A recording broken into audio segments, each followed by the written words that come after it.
Bonjour, moi c'est Nicolas Petit pour Renaissance News, commune de Nyabitsinda, qui enlève les membres du CNL. Les membres du parti CNL dans la commune de Nyabitsinda, province de Ruyigi, sont confrontés à une situation extrêmement préoccupante.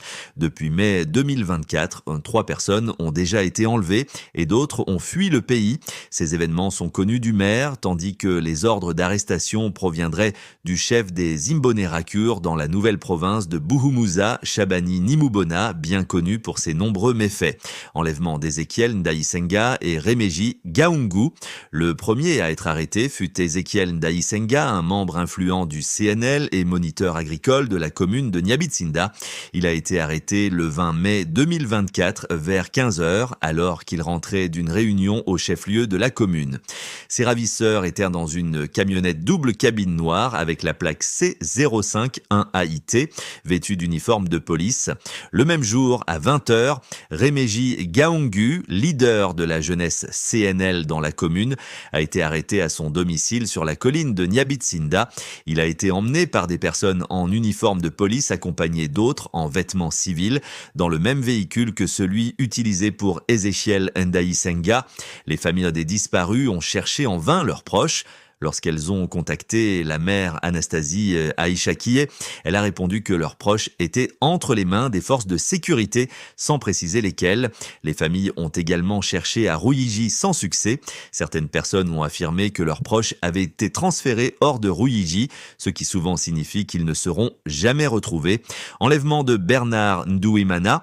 Le troisième enlevé fut Bernard Ndouimana, une personnalité respectée de la colline de Ndago, commune de Nyabitsinda. Ayant appris qu'il était recherché par Shabani Nimubona, il a fui vers la province de Gitega.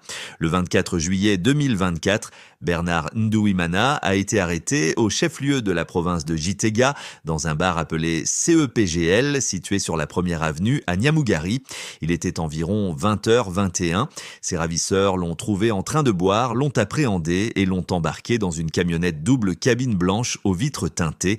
Depuis, aucune nouvelle de Bernard Ndouimana. Harcèlement de Shabani Nimubona envers les membres du CNL dans la province de Ruyigi. Shabani Nimubona, autrefois connu pour ses atrocités dans la province de Muyinga, où il a orchestré des enlèvements et des meurtres, a récemment été nommé à la tête des Imbonerakure dans la nouvelle province de Buhumuza, qui comprend Muyinga, Ruyigi, Kankuzo et une partie de Gitega.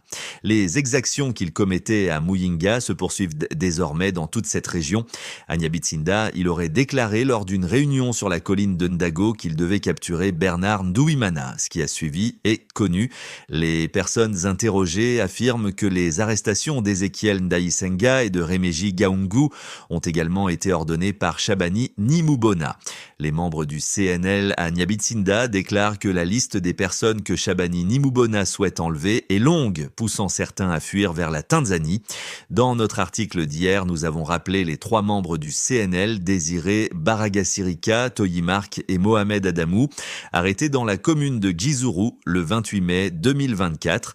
Emmené au poste de police de Gizuru, puis sorti la nuit et porté disparu, tandis que Shabani Nimubona avait juré qu'il devait être tué. Où est passé la Lia Letam vieillie dont on nous parlait en 2020 ?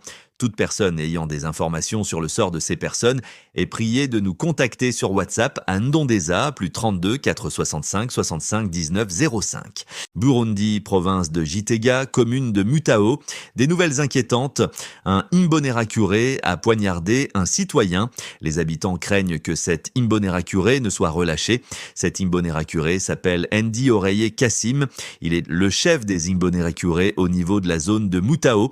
Cet Imbonerakure a poignardé au flanc un citoyen nommé Irankunda Jules, qui travaille comme conducteur de mototaxi et réside sur la colline Bigera dans la même commune. Tout s'est passé vendredi dernier, alors que les conducteurs de moto étaient réunis pour discuter de leur technique de conduite. C'est alors que l'Imbonerakure Kassim est apparu comme s'il était ivre. Peu après, les personnes présentes ont vu cet Imbonerakure revenir avec une lance et poignarder le citoyen Irankunda Jules au flanc. Cette lance l'a gravement blessé. Immédiatement, les citoyens ont secouru Jules en l'emmenant d'urgence à l'hôpital de Mutao.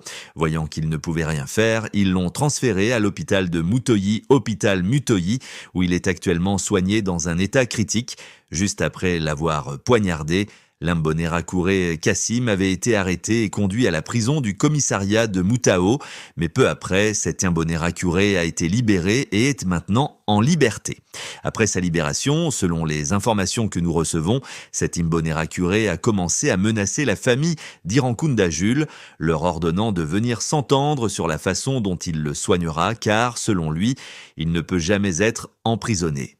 Les citoyens sont très déçus de voir qu'ils ont alerté les autorités, y compris le gouverneur de cette province, mais qu'ils restent indifférents, sans rien faire. Pour eux, ils ne comprennent pas pourquoi l'Imbonerakure Kassim a été libéré alors qu'il a été pris en flagrant délit d'agression contre un citoyen. Ils demandent que cet Imbonerakure soit arrêté et emprisonné et qu'il paie pour les soins de ce citoyen qui est alité à l'hôpital de Mutoyi.